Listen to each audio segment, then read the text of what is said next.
We have breaking news for you now out of BC. 2 men accused in the killing of Ripudaman Singh Malik pleaded guilty today to second-degree murder. Malik is one of the 2 men charged and later acquitted in the 1985 Air India bombings. The CBC's Sarah Galashan is in our Vancouver newsroom. So, Sarah, what more do we know about this plea?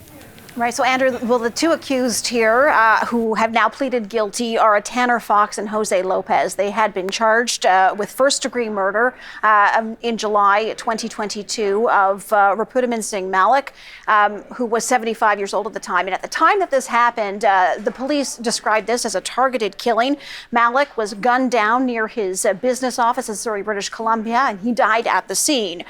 The trial for these 2 was set to begin shortly, but instead the pair entered a guilty plea, pleading guilty to a lesser charge of second-degree murder. So that first-degree murder charge, that goes away. But in this admission, in this plea that they have entered, they also admitted to having been hired to carry out this crime.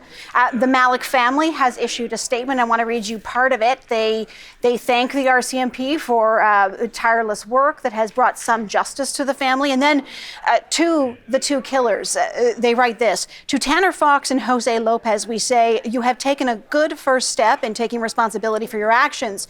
Now take the next step and cooperate with the RCMP in bringing those that hired you to justice." So they are calling for cooperation from these 2 admitted killers. Will they get it? It's hard to know.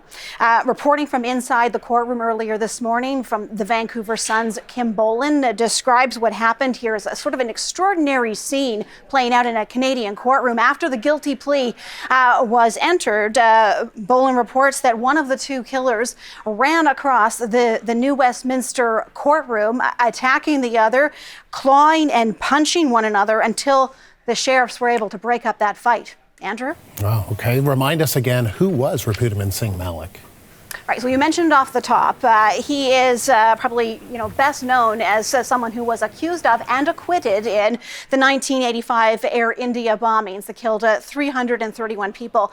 That trial took place in the early 2000s, and throughout that trial we heard about who Ripudaman Singh Malik was, that he is somebody who had strong beliefs in and was very supportive of a separate state of Khalistan within the country of India. Now, if that sounds familiar, it is for that same reason that RCMP have said that Hardeep Singh Nijjar was killed outside of his place of worship just about a year and a half ago now. And they allege that the government of India was involved with that. Now, the RCMP have not said yet whether or not they believe the same was true for the murder of Ripudaman Singh Malik. Andrew? Sarah, thank you.